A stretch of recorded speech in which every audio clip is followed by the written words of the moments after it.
tó ẹ káàbọ̀ sí iléeṣẹ́ wa mo kí yín ẹ̀yin ìyá mi ẹ̀yin bàbá mi níbikíbi tẹ́ bá ti láǹfààní àti máa gbọ́ wa wípé etí tẹ́ fi ń gbọ́ wa kò ní di ò bákan náà ojú tẹ́ fi ń rí wa kò ní fọ́ àwa láò máa wá ẹ̀yin náà láò máa bá ọ. ǹjẹ́ ẹ ti gbọ́ àwọn northern elders ni o bẹ́ẹ̀ ni àwọn northern elders àwọn northern wọ́n ti yarí mọ́ bàbá Tinubu lọ́wọ́ ṣèbá I tell you say this kind thing e go still leak a mọ̀ wípé gbogbo ìbáṣepọ̀ wọn gbogbo gúlégúlé bàbá pẹ̀lú àwọn northern elders yìí àwọn northern yìí mo mọ̀ pé wọ́n máa padà fọ́ọ̀kì ojú bàbá lọ́wọ́lọ́wọ́ báyìí wọ́n ti jẹ́jú bàbá o kọ́ máa padà wá jẹ́ tán ló kù torí àwọn northern yìí ti bínú wọ́n ti yarí wọ́n ti dúró de bàbá against 2027 election kódà wọn ti ṣe pé wọ́n dúró de bàbá nìkan mọ́ wọ́n ti bẹ̀rẹ̀ ìdájọ́ wọn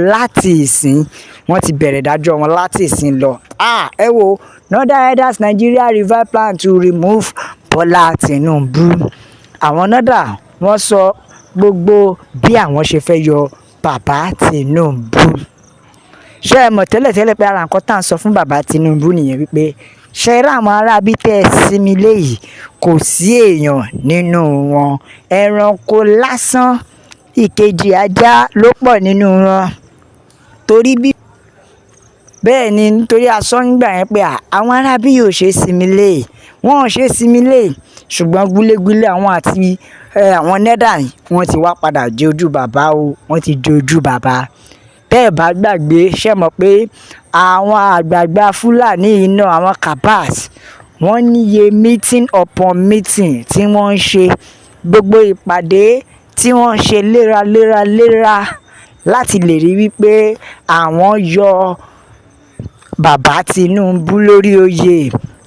gbogbo ìpàdé tí wọ́n ń ṣe láti lè rí pé àwọn fa bàbá Tinubu yọ lórí oyè now wọ́n ti ń succeed àti move plan ni wọn gbogbo ọmọ Yorùbá àwọn tó dá wa dúró gan tí wọ́n fẹ́ kí Yorùbá nation wáyé wọ́n ti gbéná wojú bàbá Tinubu kódà wọ́n ti ń sọ fún bàbá Tinubu wípé kó ṣe gbogbo wèrè ẹ̀ wọ́n mọ̀ bá o pé ó ṣeéṣe kó má rí 2027 election wọn ló ṣeéṣe kó má rí ìbò lọ́dọ̀ títí àwọn ẹ wò ẹ jẹ́ ká gbé yí dé bẹ́ẹ̀ ni o nítorí as e dey hot as e dey go now àwọn frustration people wọ́n ti ya àwọn Nigeria wọ́n ti ya campaign billboard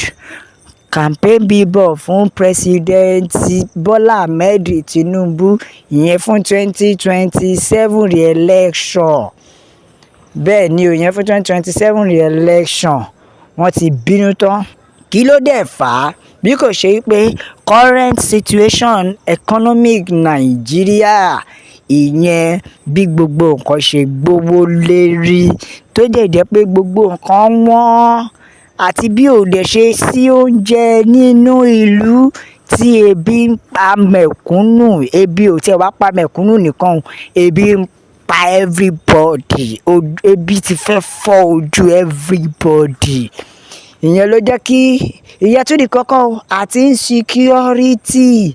insecurity èyí ló wá jẹ́ kí wọ́n wá rò pé ṣé ìyẹn ló kàn ẹ́ kàn ni bàbá Tinubu ṣé ìyẹn ló kàn ẹ́ kàn ẹ wo bó ṣe ya kíní bàbá Tinubu for 2027 wọ́n gbọ́n ya ni débi pé wọ́n ti ń kàn dẹ́mọ̀ àwọn tó ń gbé slogan jáde tó ń vote fún wọn wọ́n ti sọ fún bàbá pé ṣẹ̀rí next coming election yìí kí bàbá má lọ rò rárá kódà wọ́n tún ti ṣe ìlérí wípé àwọn á ṣe rally against bàbá Tinubu ìyẹn ní next election kó tiẹ̀ tó di next election gan ló ti bẹ̀rẹ̀ bẹ́ẹ̀ ni wọ́n ní àwọn máa ṣe rally against bàbá Tinubu láti máa sọ pé new leadership làwọn fẹ́ olórí tuntun mìíràn làwọn fẹ́ wọn làwọn máa ṣe rally against ẹ̀ nítorí àwọn ò fẹ́ kí bàbá sọ pé òun bọ̀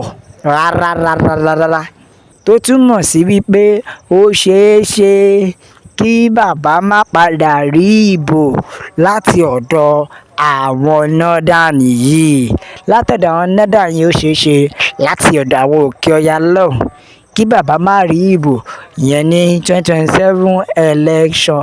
Ṣùgbọ́n ìbéèrè mi ni pé ṣé yẹn ló kàn? Àbí ebi ń pa ìlú? A sì wà ní 2024 ò tí ì parí o. Bàbá ti ń lé coming election sílẹ̀.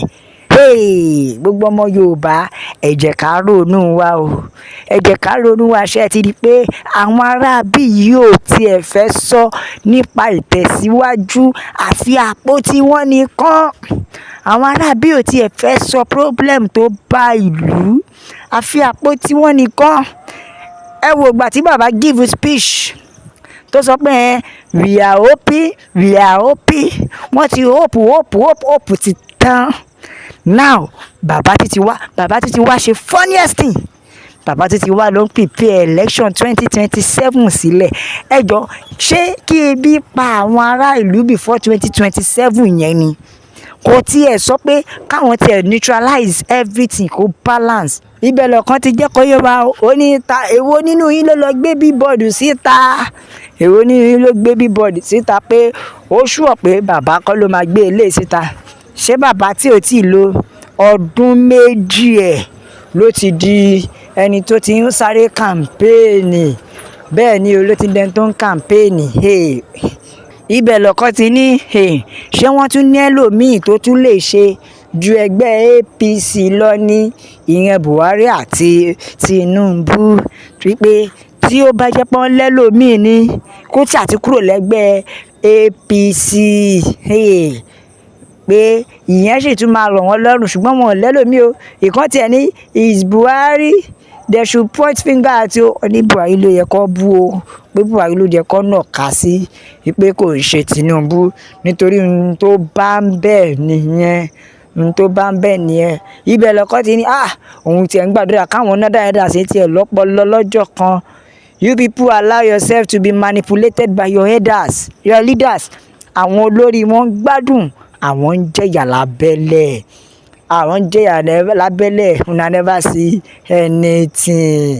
Una never see anything. Ẹ tí ì fojú rí ọmọ tó ní ìyá òun ò ní sùn, òun náà ò ní fojú ba òun. Ṣé bá sọ pé kẹjẹ kó ní kálukú lọ, ẹ̀ ń sọ pé rárá ẹ̀yin náà máa jẹ́ nínú ìyà yìí. Ẹ wo lọ́wọ́ yìí ẹ máa jẹ nínú ìyà yìí, kò sí bẹ́ẹ̀ ṣe lè dọ́ọ̀dì ẹ̀ tó.